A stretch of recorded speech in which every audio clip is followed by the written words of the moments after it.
किसी सहाबी ने अपने बच्चे की शादी पर अपने घर में लाइटिंग नहीं कराई, लेकिन आपको दुनिया का कोई आलिम ये फतवा नहीं दे सकता कि लाइटिंग कराना हराम है। आप शादी के मौके पे सारी गली सजा लो, आप सारी छतों पे लाइटिंग करा लो, कोई आदमी ये आपको फतवा नहीं दे सकता कि शादी के मौके पर लाइटिंग कराना जायज नहीं। कभी सुना है आपने किसी से? बोलिए, ये जायज है। जायज पैसे हैं तो ठीक, बल्कि मैं इससे आगे बढ़ता हूं, इससे थोड़ा और आगे जाता हूं। हजरत आयशा सिद्दीका रदी अल्लाह तआला अन्हा फरमाती हैं, मेरा जो कमरा था ना जिसमें मैं हुजूर के साथ रहती थी और एक लंबा जिंदगी का अरसा गुजारा, उसमें 3 आदमी सो सकते थे, चौथे के लिए जगह ही नहीं थी और कच्चा था। खजूर के तने खड़े करके उस पर खजूर के पत्तों की छत डाली गई थी। मैं जब हाथ उठाती थी तो मेरा हाथ अपनी छत को छू जाता था। ये है सुन्नत नबी पाक की, ये हुजूर का तरीका है। बताइए, पक्के घर में, लेंटर वाले घर में रहना जायज के ना जायज? क्यों जी? हुजूर तो कच्चे मकान में रहते थे, आपने कैसे पक्का बना लिया? अल्लाह की महबूब अली दीन को उसकी असल बात में समझें। आप ऐसा ना करें जिसमें इंतशार और उम्मत तकसीम हो, उसका असल मिजाज देखें। मेहंदी के मौके पे अगर कोई आदमी 6 देगे दाल चावल की पकाता है तो मना नहीं, जायज पैसों से पकाए। उन्हें लाइटिंग लगवाई, कोई मना नहीं।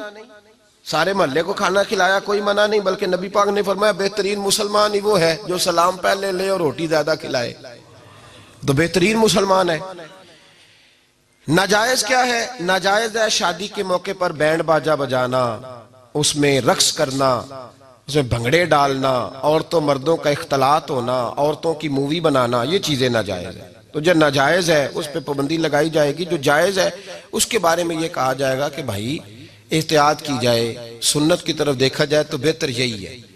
लेकिन अगर कोई किसी आदमी के पास जायज पैसे हों, वो 100 कनाल के घर में रहे, अगरचे सुन्नत ये नहीं, पर ये तो कोई फतवा नहीं ना दे सकता कि हराम है तेरा 100 कनाल के घर में रहना। क्या है फतवा कहीं आपने सुना? तो हमारे यहाँ तकलीफ का मामला ये है। देखे मेरे भाई, किसी भी सहाबी ने, बड़े दर्द के साथ बात कर रहा हूं और ये मेरा दर्द है, मैं दर्द से अपने दिल को, अपने ईमान को हाजिर नाजर कह के बात कर रहा हूं। उम्मत बट जाती है हर मौके पे यार, हर जगह ही तकसीम हो रही है उम्मत मुस्लिमा। हर रोज कुछ ना कुछ फतवे ऐसे मिल जाते हैं जिसमें दरारें पड़ती हैं। किसी सहाबी ने किसी मस्जिद के अंदर इश्तिहार छपवा के ऐलान करा के दरसे कुरान कराया है कभी? सीरतुन नबी का जलसा, खत्म बुखारी, मदरसे का दस्तारे फजीलत का जलसा, आपने इश्तिहार पढ़े हैं ना? ये सारे मकातिब फिक्र के होते हैं कि नहीं होते? किसी सहाबी ने इस तरह, वो तो रोज दरसे कुरान देते थे, लेकिन इस तरह इश्तिहार छपवा के, पोस्टर लगा के, और मिस्र से किसी सहाबी को स्पेशल बुलवा के या यमन से बुलवा के मस्जिद के अंदर कभी दरसे कुरान के इज्तिमात कराए, सीरतुन नबी के जलसे, खत्म बुखारी के?